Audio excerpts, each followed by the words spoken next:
এত গুম খুন মার্ডার যদি না করতেন, মানুষ দেশ যদি ভালোভাবে পরিচালনা করতেন, সমস্ত জনগণের ইচ্ছা অনুযায়ী যদি দেশ চালাতেন, তাহলে আপনাকে আজকে এই পরিণতি ভোগ করা লাগে? এর চেয়ে খারাপ পরিণতি হবে। যারাই এই দেশে দেখেন, একটা গুরুত্বপূর্ণ কথা বলি, আমি যদিও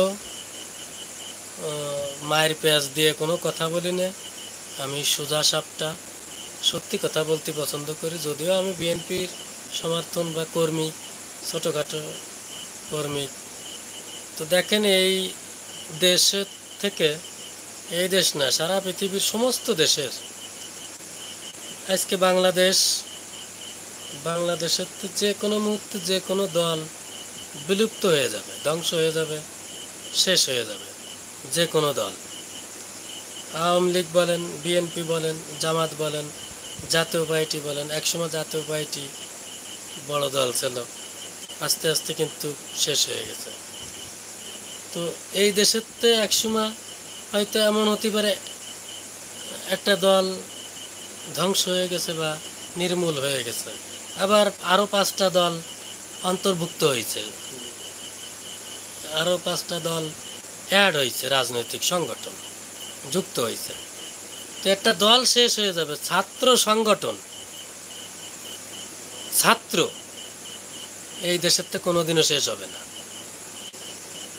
আজকে যে ছাত্র আছে, আগামী দিন সে পড়াশুনো শেষ করে হয় চাকরি বাকরি করবে, নয় ব্যবসা বাণিজ্য করবে, বিয়ে শাদী করে ঘর সংসার করবে, এবং তাদের বাচ্চা কাচ্চা হবে, তারা আবার পুনরায় স্কুলে ভর্তি হবে, তখন তারা হবে ছাত্রের পিতামাতা। এই দেশের থেকে ছাত্র সমাজ নির্মূল হবে না যদি দেশের তো শিক্ষা ব্যবস্থায় একদমই না দেয়, তাহলে ছাত্র নির্মূল হবে না।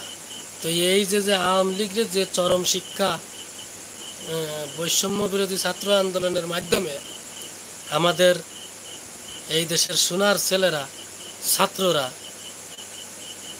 দাঁত ভাঙ্গা মুগুর দিয়ে যে জবাব দিয়েছে, আমি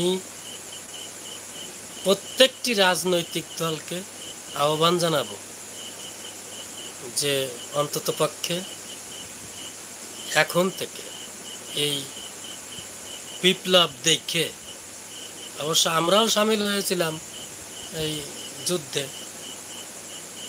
বিভিন্নভাবে। যুদ্ধে তো আসলে সশরীরী সশস্ত্রভাবে যুদ্ধ করা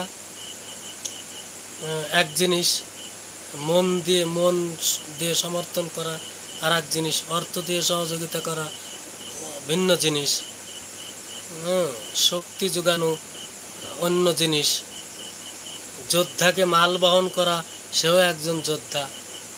তো আসলে যে যেরকম পারিতে সে সেইভাবে যুদ্ধ করেছে, আমরাও সামিল হয়েছিলাম।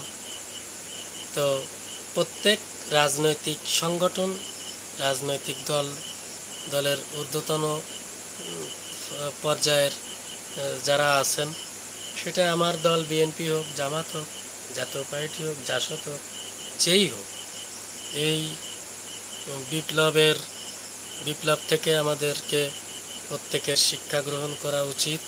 এই জিনিসটা যেন আমাদের সারা জীবন মনে থাকে যে আওয়ামী লীগ সরকার যে অপকর্ম, কুকর্ম, অকাম কুকাম করেছে, এই অকাম কুকামের দাঁত ভাঙ্গা জবাব ছাত্ররা দিয়েছে।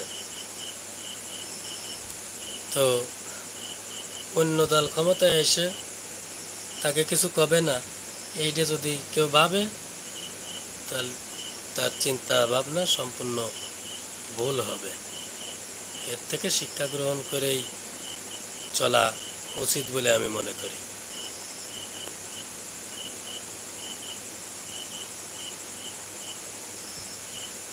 আপনাদের কার কি